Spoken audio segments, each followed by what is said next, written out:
Greetings, traveler. Come on in, take a look around, make yourself at home. Whether this is your first time here, or your returning patron, I'm Andy, but you can call me Nerd, as I welcome you to the Nerd Emporium.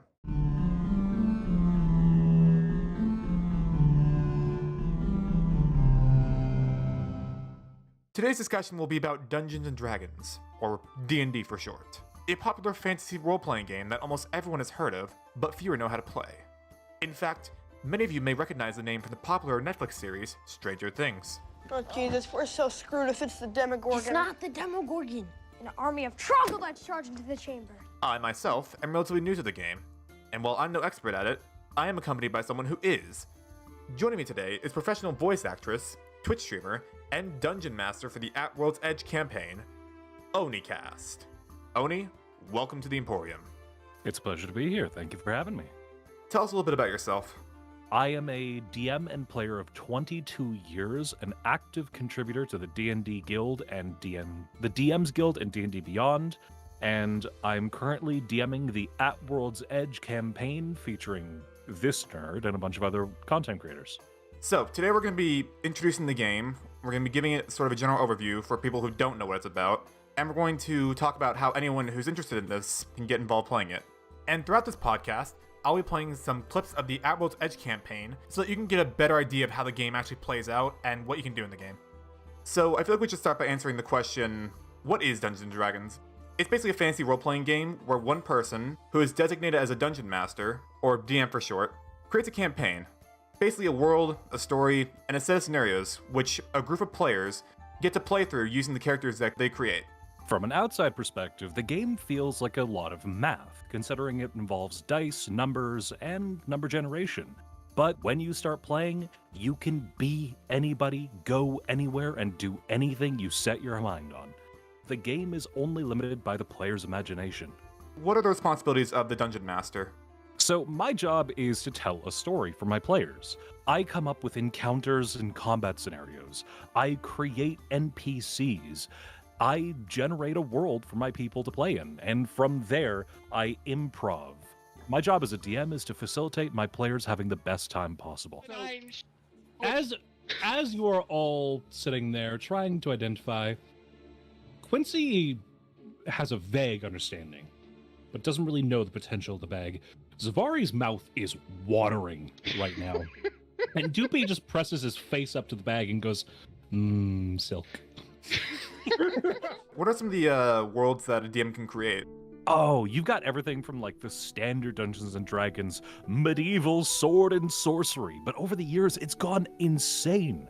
We have campaigns about Star Wars, cyberpunk realities, steampunk, and Victorian fights. Hell, I created a module recently to play One Piece.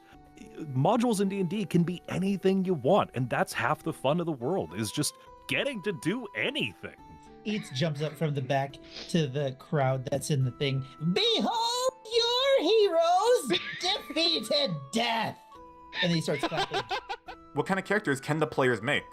Really, when creating a character, you can do anything.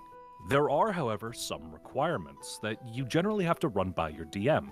To play a character, I need a class. This could be anything from a melee-based fighter or a paladin fighting on behalf of their god. It could be a sorcerer or a warlock who gained magic power through making a deal with eldritch beings. It could be a bard. It could be anything, really. Once you have your class picked out, you choose a race. You have the standard fantasy settings like humans, elves, dragonborn, but over the years, Dungeons & Dragons has given us a lot more options. You can play turtles, giant aquatic beings with natural armor for shells. You can play Warforged, literally just androids. They are one of my favorite classes and one of my favorite races to play. You have avian beings like the Aarakocra who can fly through the air, as well as pixies who are like a foot tall. After you've chosen your class and your race, you give me a backstory and an alignment. An alignment is that standard, neutral, good, bad. It helps determine how your character interacts with the world.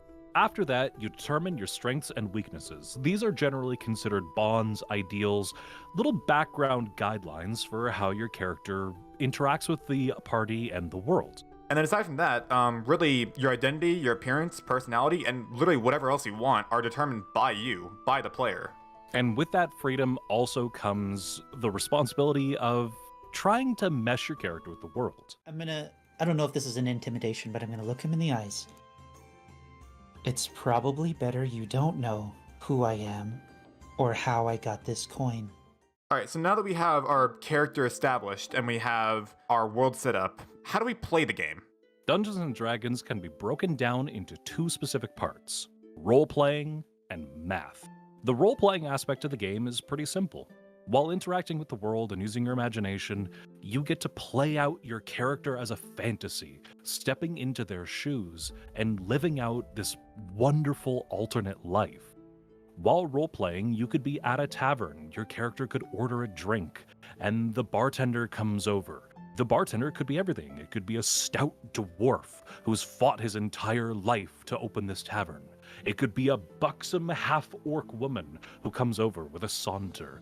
And from there, you would just put yourself in the shoes of your character and roleplay what you feel they would do. It feels like you're creating a story, like you're writing a book with other players, and that's a lot of fun. Vex looks back. Oh, right. I was told to do this more often. Thank you so much for the supplies. And he looks down at Zavari. Did I do it right? No, but at least you tried. But then the DM will throw you in a combat scenario. This is where the other half of the game comes in. For both roleplay and combat, the math. Everything in the game is based on numbers and dice rolls. You would be put into a scenario where if you're doing a skill check for the world or a combat encounter, you would use various numbers, modifiers, and dice to try and manipulate the game towards a better result. One such example being your paladin could be wielding his greatsword. He could go for a swing, and since he is proficient with the weapon, he would then roll for it using his dice, and the sheet would give him additional math and proficiency modifiers that would add on to the roll and determine whether or not he gets to take his action. The game is a perfect little blend of math and imagination, though the math is the part where a lot of people kind of get hesitant about playing the game. Play the game. The math isn't that bad.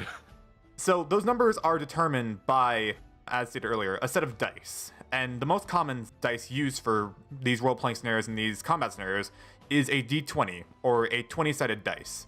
Depending on what you roll on that dice, it determines how successful or unsuccessful that action is. Let's take a door.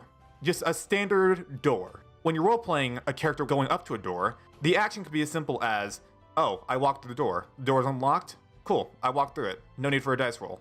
However, what happens if that door is locked? So in that case, you could do a couple of different things. It would be the Dungeon Master's responsibility to determine if that thing requires a dice roll. Your rogue could try and pick the lock. Your sorcerer could tell if the door is magically locked. Your bard could try and woo the door. I don't know why. They try to seduce everything. How many bards are sleeping with me tonight? I just don't want to know for funsies. Look, if you're dislodging 5 individual rooms, you're going to be fucking about 6 people. Every character and every class will interact with the door a little differently, but at the end of the day, it's still you trying to figure out how to interact with the door. Where can we get involved in learning and playing D&D? If you're a new player looking to play online, there's tons of services and resources available to you. Discord servers full of people looking to play. Numerous guides, websites, and videos on how to get started. There's YouTube and Twitch series, like the critically acclaimed Critical Role, that can give you an example of what the feeling of the world could be like. If you're not somebody who likes to play online and you want to be in person, you want to feel that rush of being at the table, then find a game store near you. Check their schedules online and ask at any game shop or card shop if they host D&D campaigns. There's bound to be a group waiting for you. I believe that is all we have time for. Oni, if you'd like to tell our audience where they can find you, feel free to do so. You can find me on Twitch and Twitter, as well as most other social medias, as OniCast. And for those of you who actually want to watch the At World's Edge campaign, you can find the recordings of it over on youtube.com, which features Oni as a dungeon master, as well as me and a few other YouTubers as the players. And with that, it is time to close shop. Please do come again, as there's much more in stock at the Nerd Emporium.